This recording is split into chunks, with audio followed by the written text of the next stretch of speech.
Okay, y'all know what it is. Co-Stars Media, glad to bring you the best in YouTube entertainment. And we're going to get it started with the explosive, the one and only JJ Dynamite Show.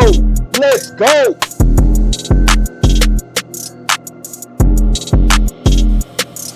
What's up, y'all? We back with JJ Dynamite's top 10 gangster movies. And you know, for part 3, I'm going to give you the last 3 gangster movies. You probably already guessed what they are by what's left out. But let's see if you can guess the order. Let's get it popping. Always say Bucktown, USA, but it's really just Bucktown. Revolution in progress. Let's go.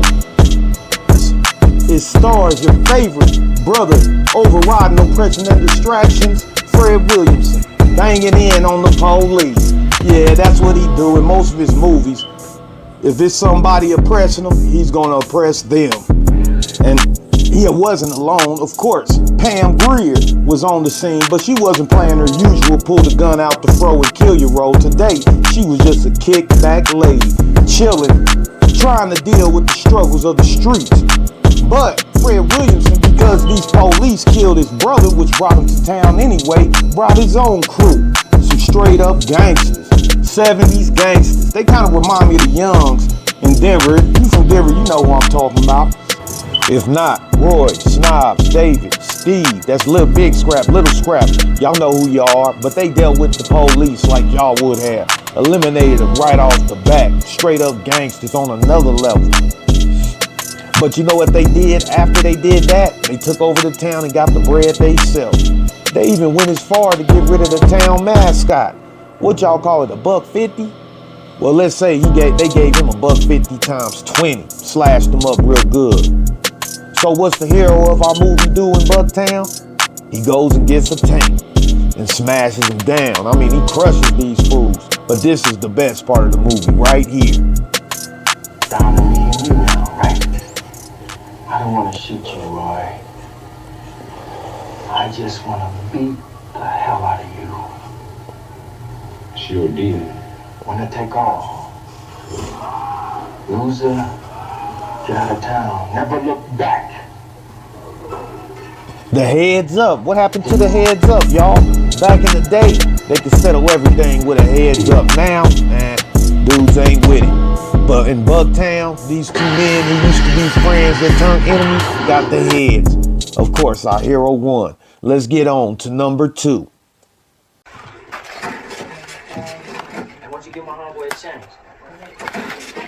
I don't want any trouble. Stand. I feel sorry for your mother. What you said about my mama?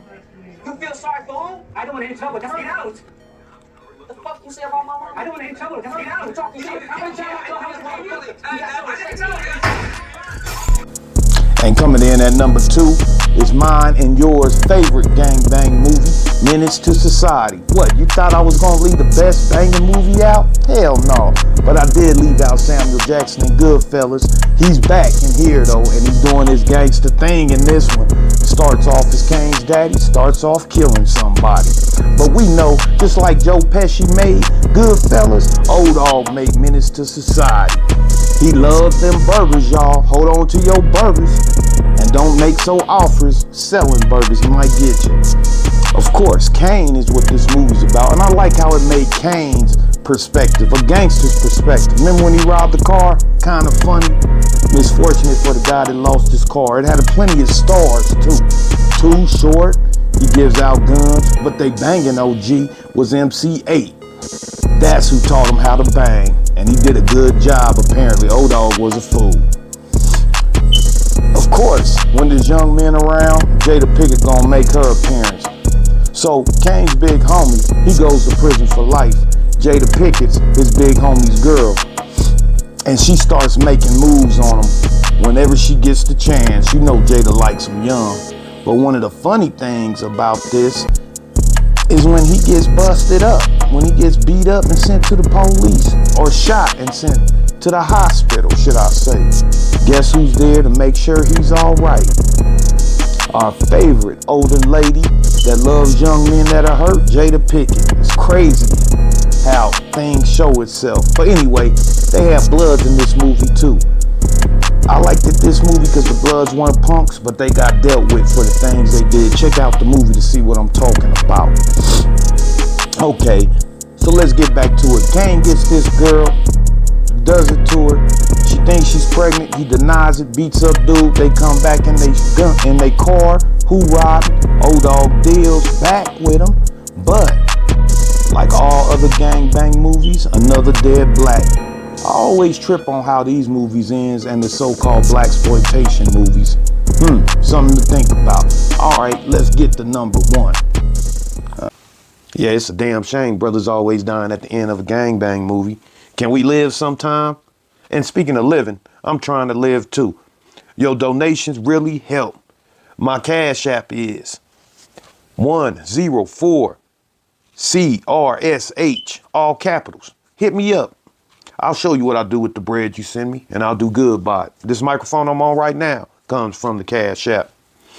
Also, I want to talk about one of my sponsors, Dark Horse Denim. I'm a main distributor for their product. Check them out. My university, University of Park Hill. But what's your university? University of the West Side, East Side, South Side, North Side? You let me know. Check out these hoodies.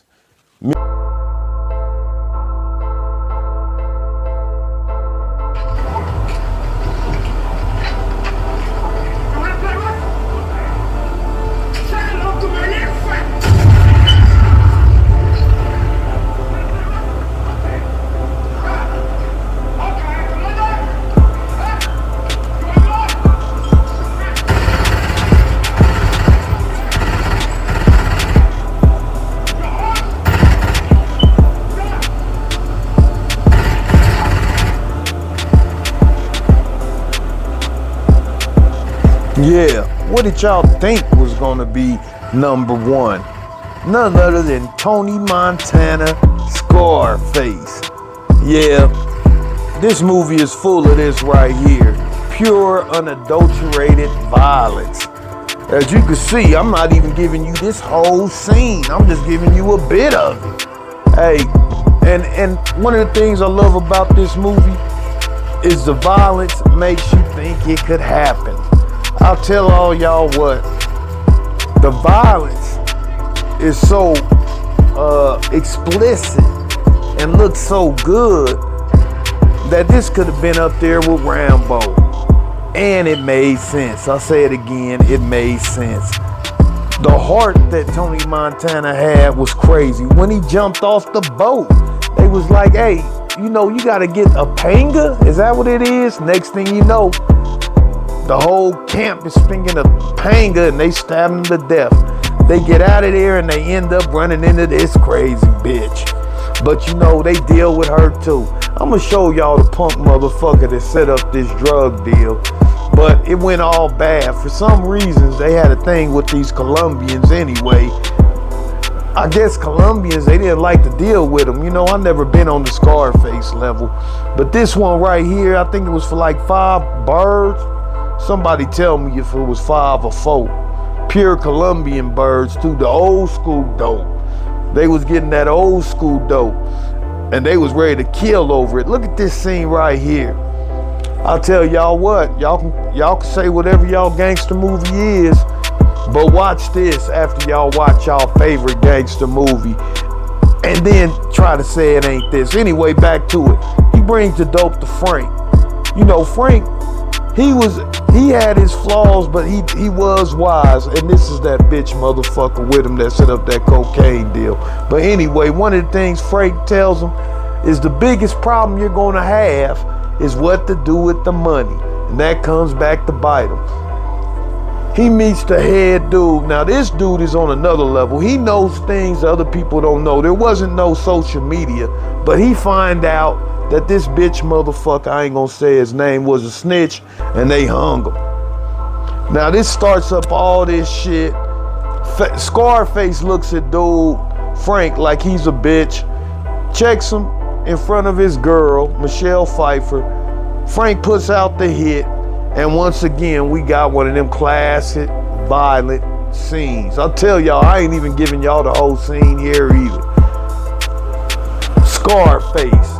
How can you say it's not number one? Look at this action, man. Look at this action. The worst thing about this movie, I would say, with the action is when he shoots the light. When dude falls and he shoots the light. I didn't like that part, but this is a real shootout. You trying to get the hell out the way, and I've been in shootouts. If you can get off, you get off. But Face, he was in the army, so he really got off. See, there goes that light scene. That's the worst part of the movie, when the light falls. I would have rather had Face shot him up, but you know, it didn't take nothing from the movie. So he goes back, checks Frank. The thing that made Frank fucked up was he was weak, and he liked it to get ran by this police who Scarface kills too. Tony Montana ain't taking no shorts. But then it all comes up. When he comes up, what to do with the money? What he does, he cleans it through the police. Kind of acts like a hoe, to be honest with you. All he was gonna get was 5 years. But then he goes and deals with the guys that can make anything disappear. They send him on a mission. There's some kids and women involved. But Scarface, he believes in Jesus. He ain't going out like that. He kills the hitman, and it takes you all the way back. But before that happens, he kills his homeboy over marrying his sister. I think his homeboy was in the wrong because he knew how he was about his sister. Tony didn't play that. And then we go to the end scene, which was the beginning scene. Remember the ending. The bad guys don't often win, pen or in jail, but look up to the sky because the world can still be yours. You just gotta look up and get it. Try to miss this gangster shit. Co-Star Media. Please like, share, and subscribe.